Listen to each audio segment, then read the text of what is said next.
Assalamualaikum warahmatullahi wabarakatuh. Di kesempatan kali ini kita akan belajar mengenai listrik arus searah. Kemarin kita belajar tentang listrik statis, yaitu elektron yang diam. Tapi di dunia ini, di kehidupan ini, kita tuh listrik enggak hanya bergerak, hanya diam. Kita bisa melihat seperti televisi, kipas, komputer, laptop, itu bisa bergerak karena ada elektron-elektron yang bergerak. Terus kita perumpamaan seperti ini nih, aliran air.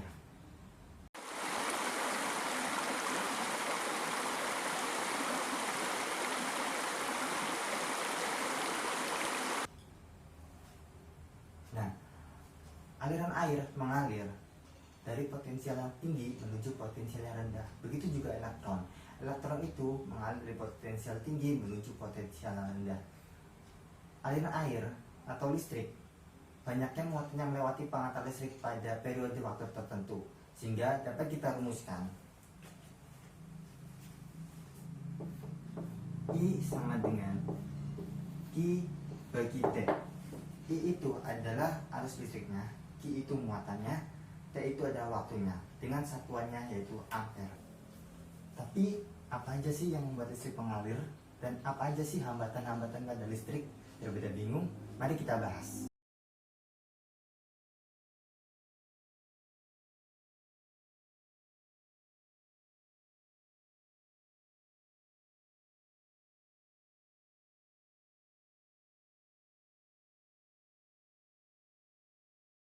Di dunia ini itu ada dua aliran listrik, yaitu kita sebut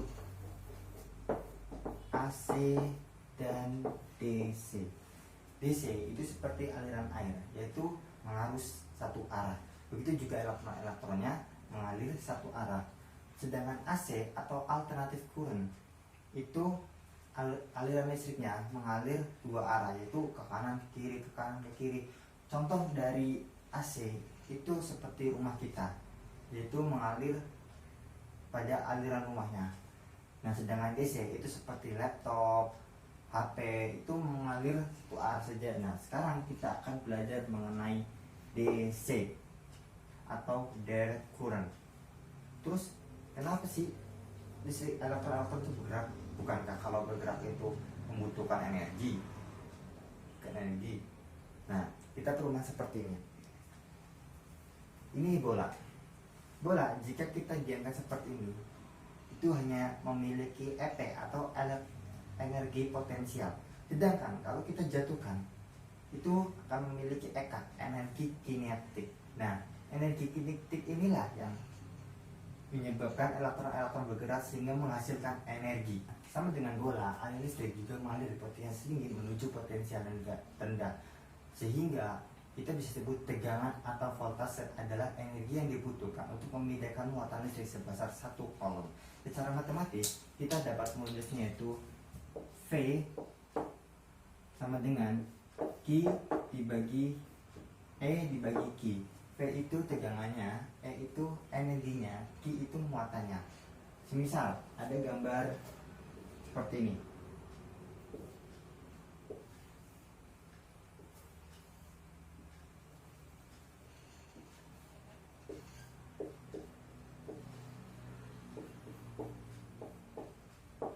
Kita memiliki 1 joule untuk memindahkan energi dari A ke B dengan energi 1 kolom, sehingga kita dapat mengetahui tegangannya, yaitu V 1 joule per kolom.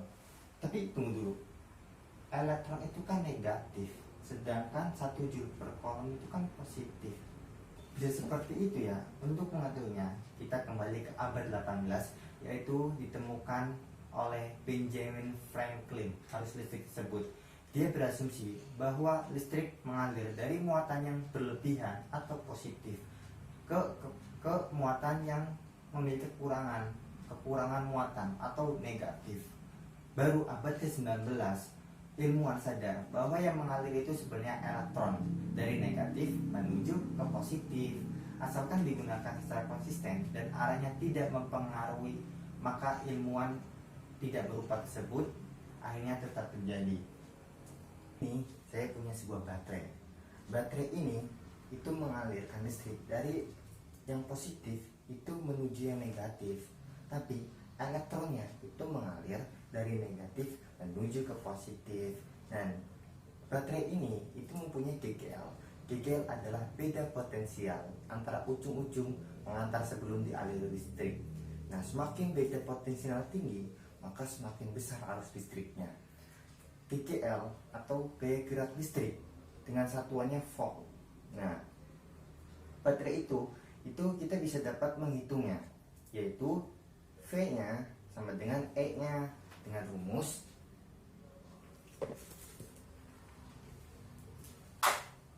V sama dengan I kali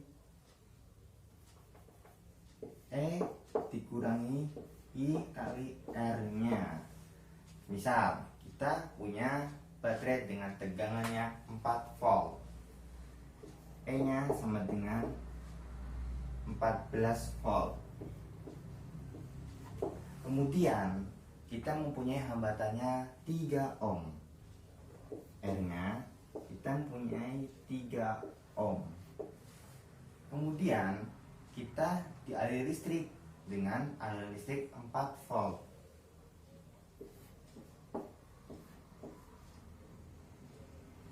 Nah, berapa sih tegangan cepitnya? Nah, untuk mengetahuinya kita dapat menggunakan rumus ini. Nah, rumus ini kita gunakan V E min I R, sehingga 14 dikurangi 4 dikali 3, 4 kali 3 kita hasilnya 12, sehingga 14 kurangi 12 sama dengan 2 volt. Selanjutnya, arus listrik itu juga bisa dihambat loh. Untuk mengetahuinya,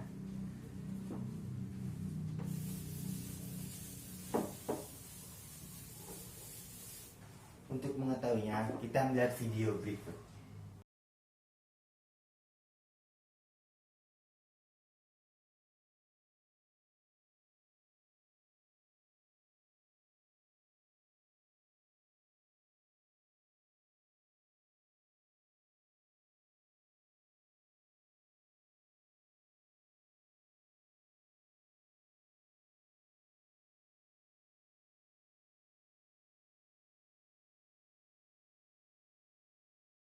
Tadi melihat bendungan kan. Nah, bendungan itu kita umpamakan sebagai hambatan pada arus listrik.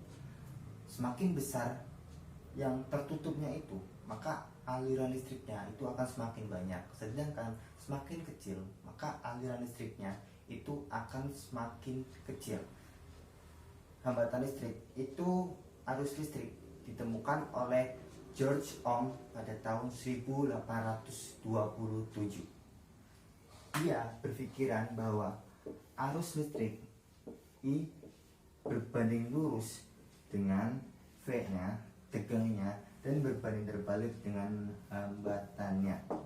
Nah, mari kita berpikir dengan apa yang dipikirkan George Ohm. Nah, kita melihat hubungan-hubungannya. Kita tadi sudah melihat bendungan kan. Bendungan itu yang tadi saya jelaskan bahwa arusnya mengalir. Jika bendungan itu dibuka lebar, maka arusnya akan semakin banyak. Sedangkan jika bendungannya kita tutup kecil, maka arus yang mengalir akan kecil. Kita akan mengetahui apa sih hubungan I-nya dengan R-nya. Kita lihat video berikut. Nah, aliran air yang mengalir di daun akan bergerak secara mudah jika tidak ada hambatannya.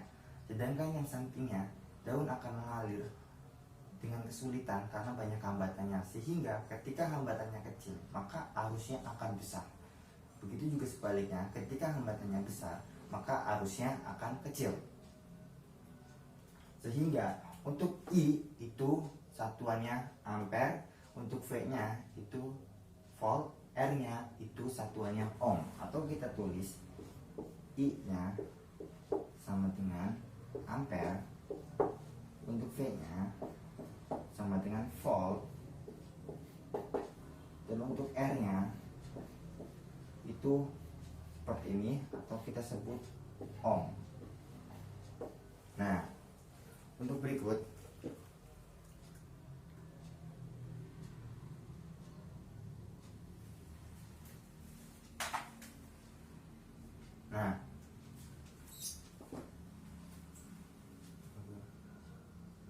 hukum Ohm ini berlaku jika R-nya konstan. Terus ada nggak sih R itu yang nggak konstan? Nah, untuk mengetahuinya kita tes berikut seperti ini.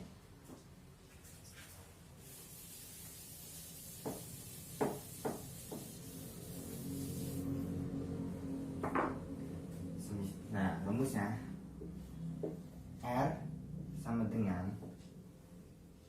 Rho kali L dibagi dengan A. Secara sistematis seperti ini, mari kita utas hambatan-hambatan yang mempengaruhinya. R itu sebagai hambatannya, Rho itu resistivitas, L itu luas penampangnya, panjang penampangnya, A itu luas penampangnya. Kita melihat R dengan resistivitasnya. Resistivitas itu jenis bahannya. Tembaga itu mempunyai resistivitas yang kecil dibandingkan silikon atau dengan karbon. Nah, kita bayangin nih sebuah jalanan. Semisal kita lihat berikut ini. Jalanan, ketika jalannya lurus, maka akan semakin cepat mobil itu bergerak. Sedangkan jika jalannya seperti ini, maka mobil yang akan bergerak itu semakin kesulitan karena banyaknya hambatan yang terjadi. Nah, kita udah melihat kan apa hubungan antara R-nya dengan Rho-nya, resistivitasnya. Terus kita akan melihat bagaimana hubungan R-nya dengan L-nya. Misal, saya gambarkan ada sebuah jalan yang kecil, yang pendek dengan sebuah jalan yang panjang. Ada sebuah mobil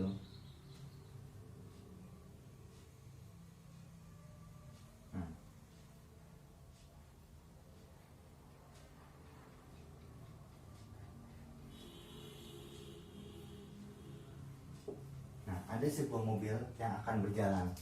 Semakin pendek jalannya, maka semakin cepat mobil itu sampai. Sedangkan untuk mobil yang kedua, semakin panjang jalannya, maka semakin lama. Begitu juga arus. Semakin panjangnya semakin pendek, maka arus tersebut akan semakin besar. Jika jalannya panjang atau hambatannya panjang, maka mobil itu juga akan semakin lama untuk sampainya. Kita jangan tertipu dengan resistor yang bentuk seperti ini ya. Jika kita kupas, siapa tahu bentuk lilitannya atau bentuk hambatannya itu spiral, sehingga jangan sampai ketipu jika resistornya seperti ini. Kemudian kita akan mengetahui apa hubungannya R-nya dengan A-nya. Nah, kita analogikan lagi. Misal ada gambar.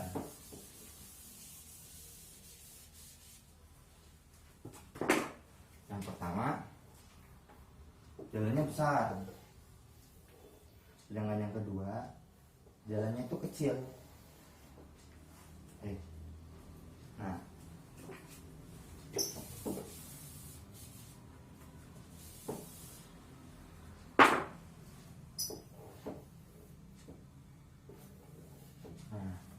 kita analis.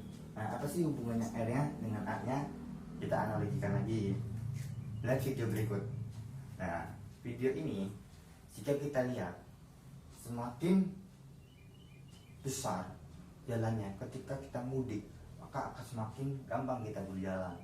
Sedangkan ketika jalannya itu semakin kecil, maka kita akan semakin kesulitan.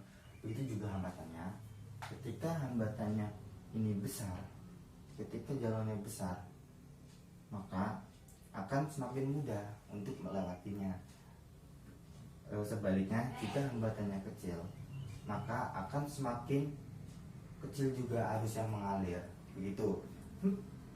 Tadi kan kita udah belajar tentang hukum Ohm kan, yang tadi saya bilang bahwa hukum Ohm berlaku jika resistornya itu konstan.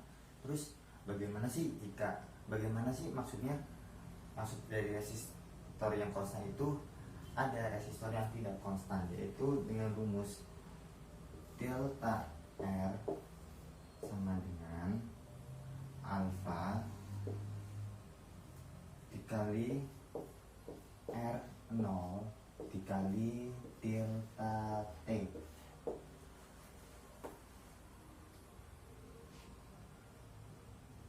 Delta R adalah perubahan hambatannya, alfa adalah koefisien hambatannya, dan R0 adalah besar hambatan awalnya.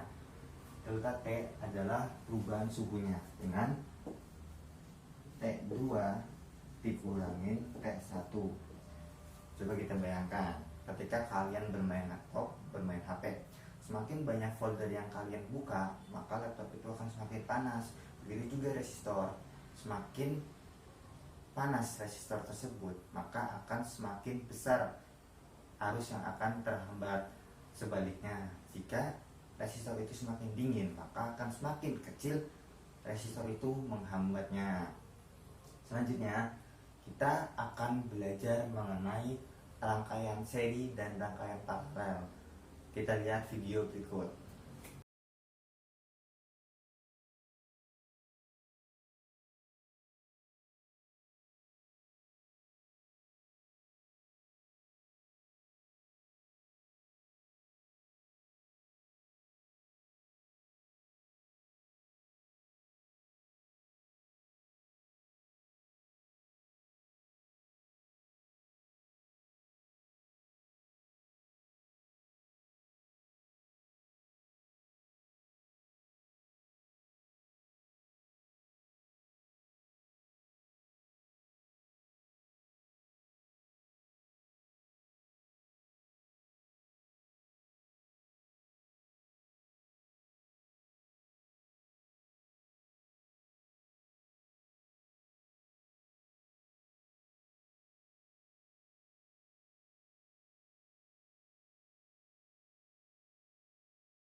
Kita akan belajar mengenai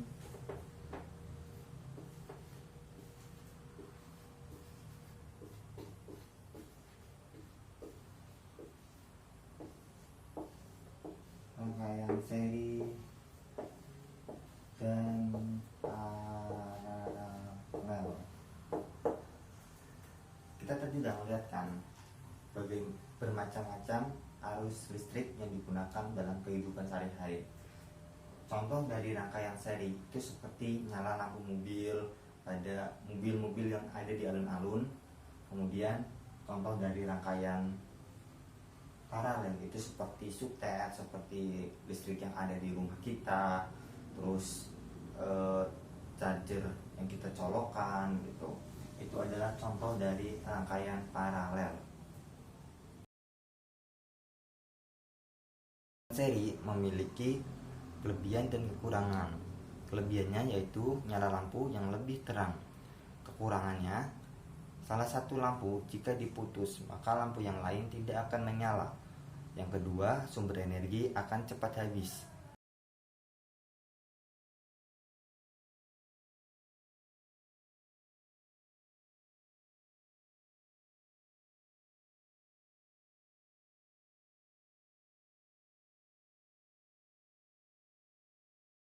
Rangkaian paralel memiliki keuntungan yaitu salah satu lampu jika kita putus maka lampu yang lain akan tetap menyala.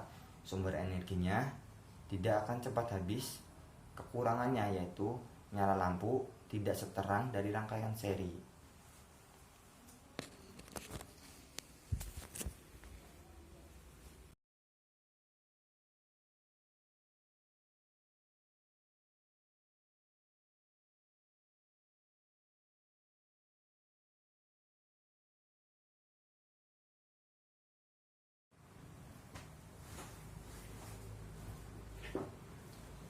Nah, kita sekarang akan belajar secara matematisnya dari rangkaian seri dan rangkaian paralel. Pertama, kita akan belajar mengenai rangkaian seri.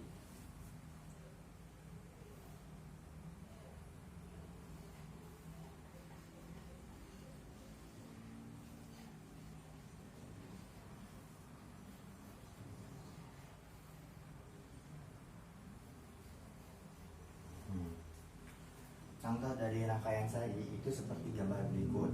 Sehingga rangkaian seri ketika arusnya itu mengalir, itu I1 di sini sama dengan I2 sama dengan I3. Itulah yang menjadi alasan kenapa nyala lampu itu lebih terang. Kemudian untuk tegangannya,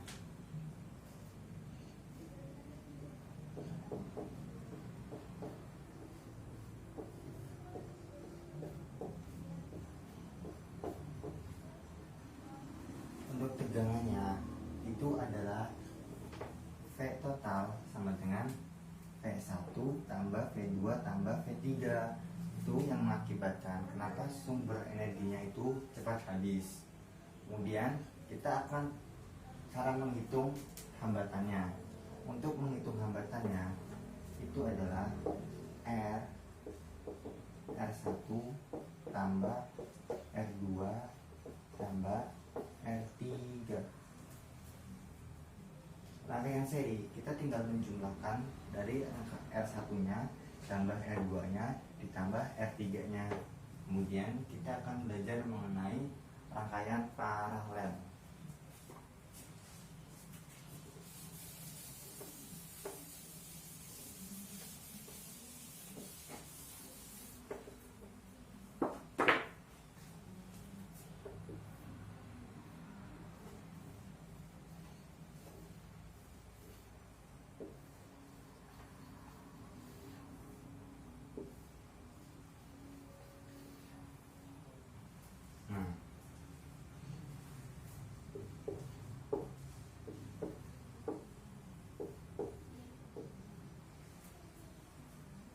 Untuk rangkaian paralel, listriknya itu adalah arusnya adalah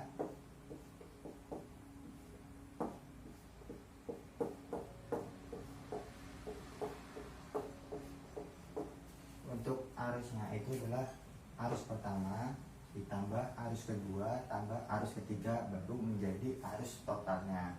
Itu yang mengakibatkan lampunya itu tidak menyala, tidak seterang dari rangkaian seri. Kemudian untuk V-nya itu V total sama dengan V1 tambah sama dengan V2 sama dengan V3. Untuk hambatannya, cara menghitung hambatannya 1 per R sama dengan 1 per R1 tambah 1 per R2 tambah 1 per R3. Setelah seperti ini, jangan lupa nanti dibalik, karena ini masih 1 per R. Kita akan belajar bagaimana cara menghitung rangkaian seri dan rangkaian paralel.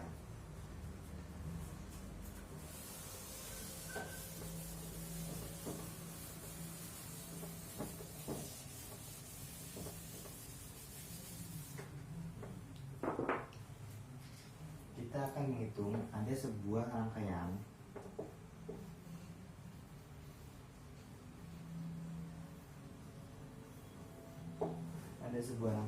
jika R pertamanya itu 5, R keduanya 2,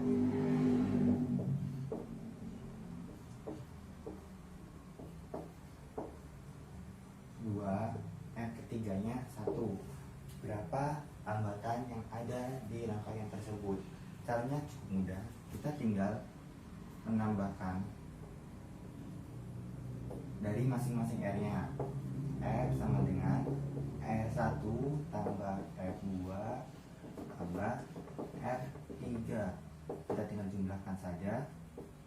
5 tambah 2 tambah 1, hasilnya 8 ohm.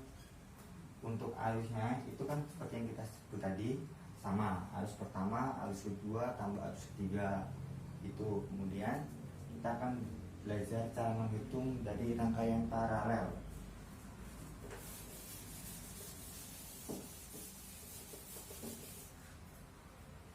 Cara menghitung hambatan pada rangkaian paralel.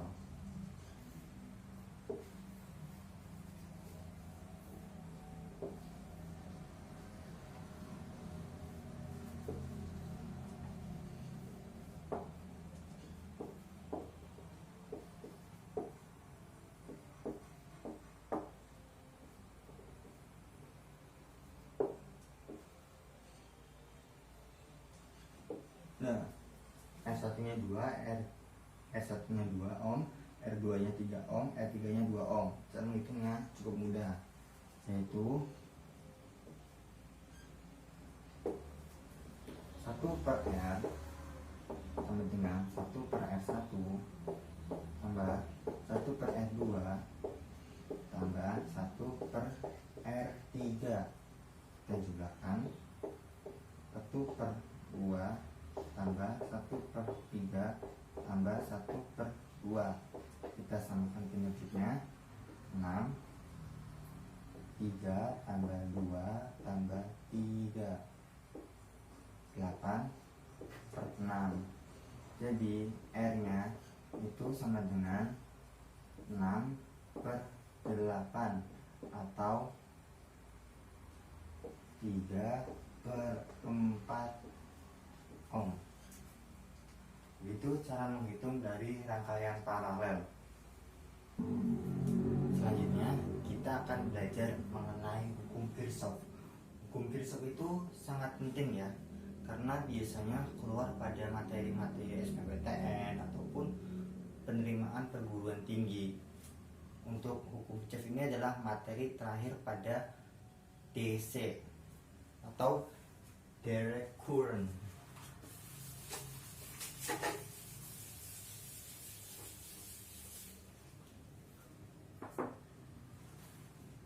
Hukum Kirchhoff ditemukan oleh Gustav Robert Kirchhoff pada tahun 1845. Hukum Kirchhoff itu ada 2. Yang pertama yaitu cukup mudah, arus yang masuk sama dengan arus yang keluar. Arus yang masuk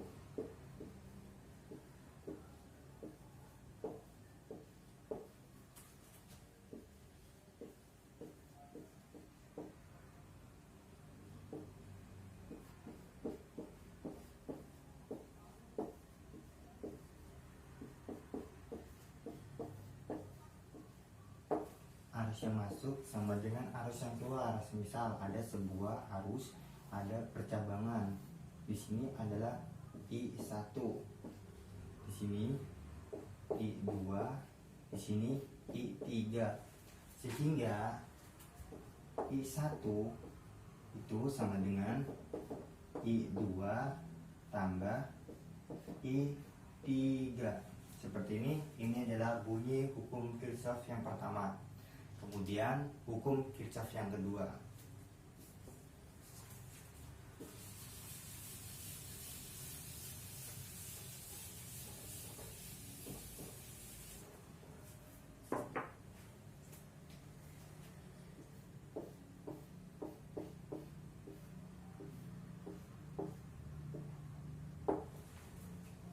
Hukum Kirchhoff yang kedua berbunyi total tegangan bidang potensial pada suatu rangkaian tertutup adalah 0. Pada hukum Kirchhoff itu ada syarat-syarat yang harus kita ketahui dulu. Ada 2 syarat, yaitu kita menentukan arusnya dulu. Arus ketika bertemu dengan tegangan yang negatif, maka arus tersebut akan negatif. Sedangkan arus yang bertemu dengan positif, maka arus tersebut akan positif. Sedangkan syarat yang kedua yaitu loopnya. Misal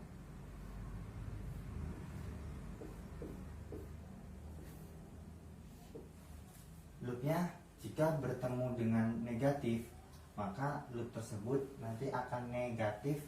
Sedangkan yang 2, loop jika bertemu dengan positif, maka loop itu nanti akan positif. Untuk biar lebih paham, kita langsung ke contoh soalnya.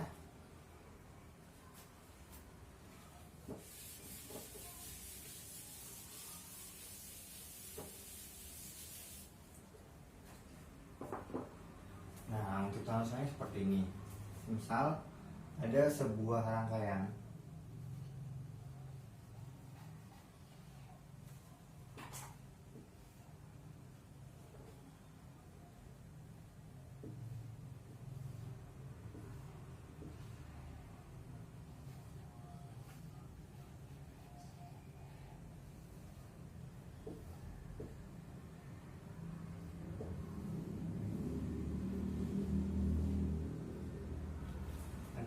angka yang seperti ini F1 nya itu 6 volt, yang ini kita kasih 6 ohm, terus yang ini kita kasih 4 ohm,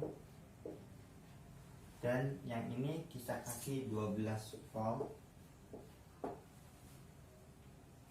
Yang R ininya kita kasih 2 ohm. Oh ya, kita kan tadi sebelumnya saya minta maaf, kita kan tadi bahwa bunyinya total tegangan beda potensial pada suatu rangkaian tutup adalah 0, dengan secara matematis adalah sigma GGL ditambah sigma V sama dengan 0. Ini secara sistematisnya rumus hukum Ohm tersebut. Kemudian kita hitungnya. Bagaimana cara menghitung ini? Yang pertama adalah kita menentukan loopnya dulu. Biasanya dalam contoh soal sudah ditentukan loopnya, bisa juga tidak ada arah loopnya dan arah listriknya.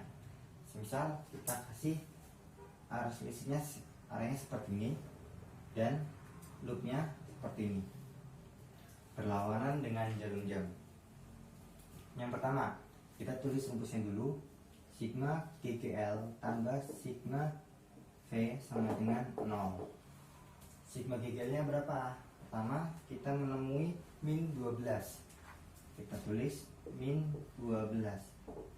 Terus yang kedua kita jumpai nih, kita jumpai positif 6.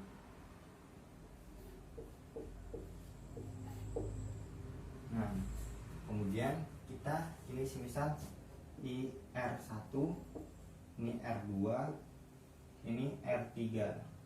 Nah, R1 nya 6, V itu sama dengan I kali R, berarti I kali 6 tambah I kali 2 tambah I kali 3 sama dengan 0.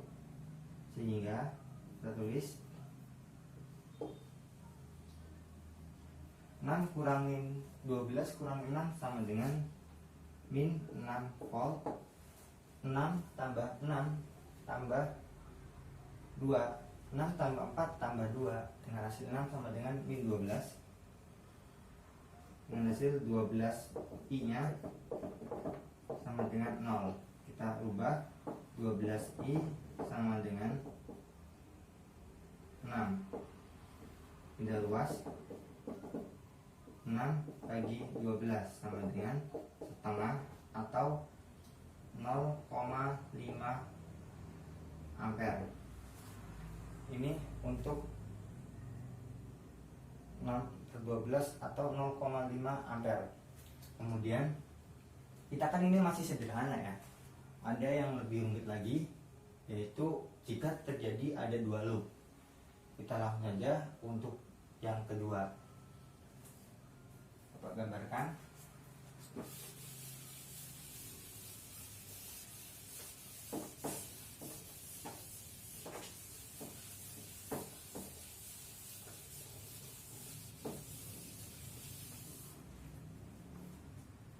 Misal ada 2 loop, loopnya seperti ini. Gambar.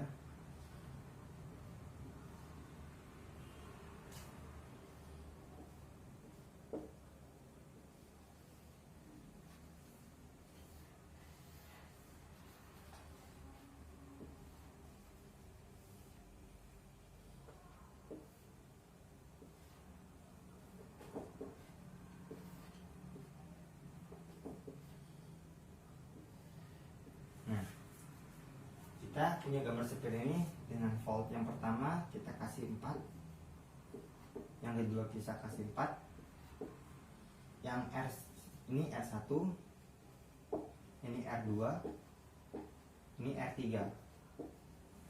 R1 kita kasih 4 ohm, R2 kita kasih 4 ohm, dan R3 kita kasih 2 ohm.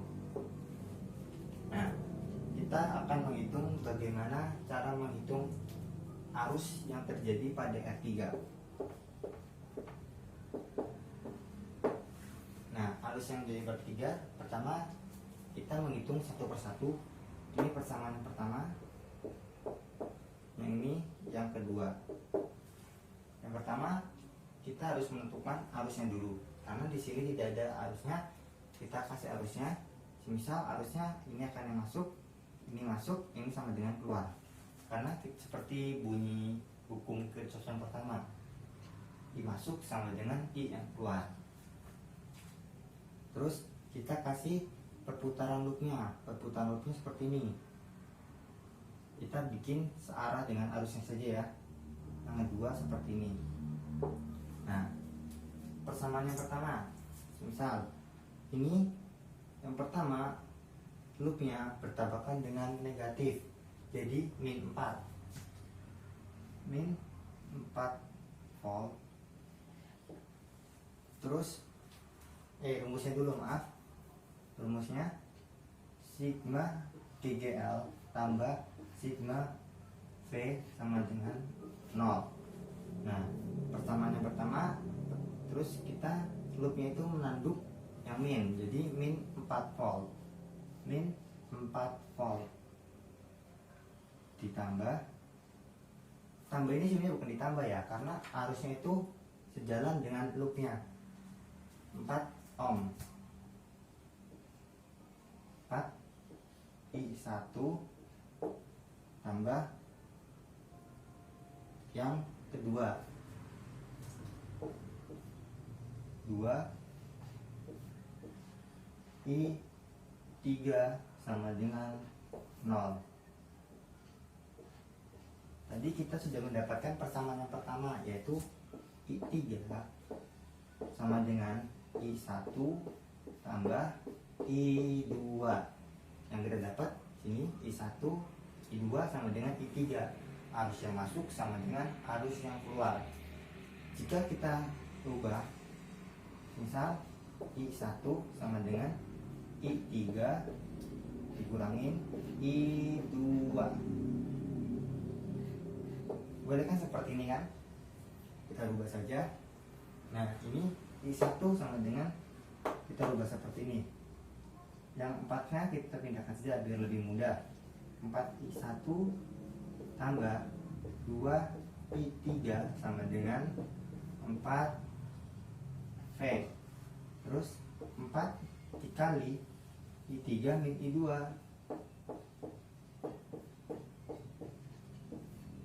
dengan 2I3 sama dengan 4 volt. 4 kali I3 sama dengan 4I3, 4 kali I min 2, 4I min 2 tambah 2I min 3 sama dengan 4 volt. Ada penjumlahan, kita jumlahkan 6I3 kurangin 4I2 sama dengan 4 volt. Nah, ini untuk persamaan yang pertama.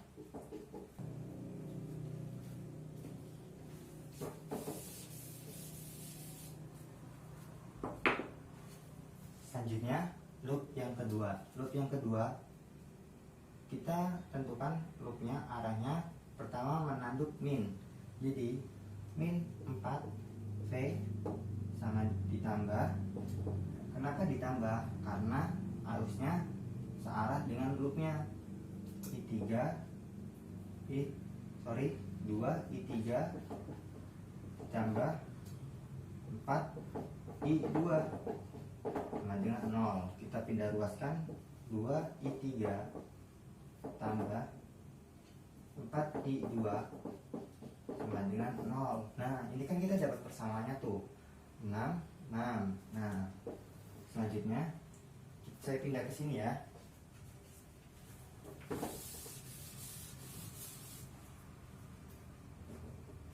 Tinggal kita substitusikan. Nah, I3 min 4 I2 sama dengan 4. Ini bersama. Terus 2 I3 tambah 4 I2 sama dengan 4. Nah, kita substitusikan. Ini bisa ya, kita langsung kasih. Iya benar, substitusikan. Kita tambah 6 tambah 2 8 I3. Karena ini min plus plus jadi dikurangin 4 habis ya. Terus 4 tambah 4 sama dengan 8. I3 kita ketahui sama dengan 8 bagi 8 1 ampere. Ini untuk mencari yang 2 loop. Ada cara yang lebih mudah lagi. Saya kasih cara yang lebih mudah lagi dengan seperti ini. Kita hapus dulu.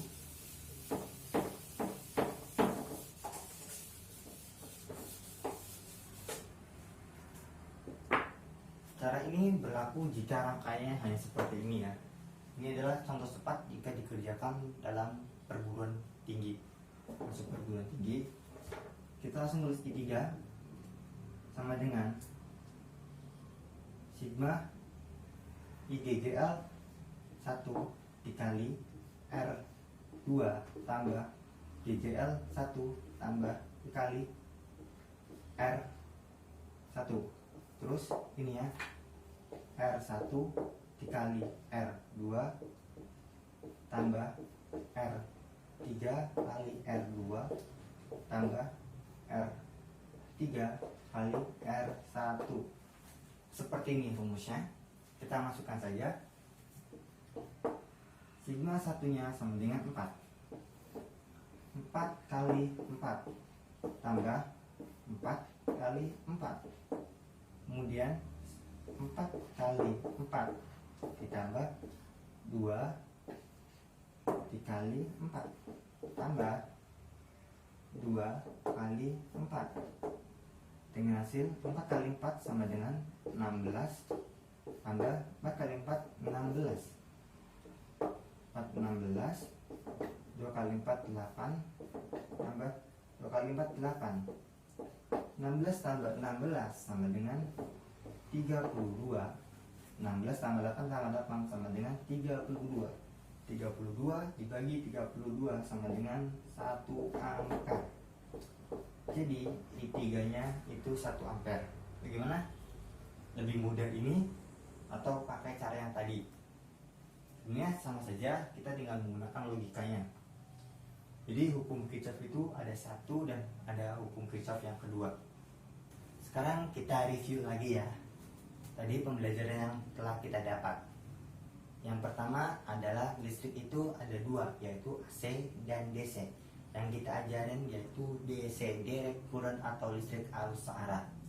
Listrik arus searah itu bisa dihitung dengan menggunakan hukum Ohm jika terjadi resistornya itu konstan. Ya, dengan cara V sama dengan I kali R. Terus yang mempengaruhi hambatan-hambatannya itu bisa kita ketahui. Yang pertama itu massa jenisnya, massa dari resistornya tersebut. Yang kedua panjangnya. Yang ketiga luasnya. Terus tadi kan saya sebut konstan resistornya. Yang tidak konstan itu dipengaruhi oleh suhu. Jika suhunya rendah, maka resistornya itu hanya dapat menghambat sedikit. Jika suhunya tinggi, maka resistornya itu akan menghambat dengan tinggi. Kemudian tadi kita udah membahas tentang baterai, di mana baterai itu mempunyai GGL, gaya gerak listrik, di mana kita dapat menghitung baterai tersebut. Yang ketiga, kita membahas tentang hukum Kirchhoff. Yang hukum Kirchhoff itu ada dua, yaitu hukum Kirchhoff pertama mengenai listrik yang masuk sama dengan listrik yang keluar. Terus hukum Kirchhoff yang kedua adalah jumlah tegangan atau beda potensial dalam sebuah rangkaian itu sama dengan 0. Semoga dapat bermanfaat untuk kita pembelajaran pada kali ini. Kurang lebihnya mohon dimaafkan. Assalamualaikum warahmatullahi wabarakatuh.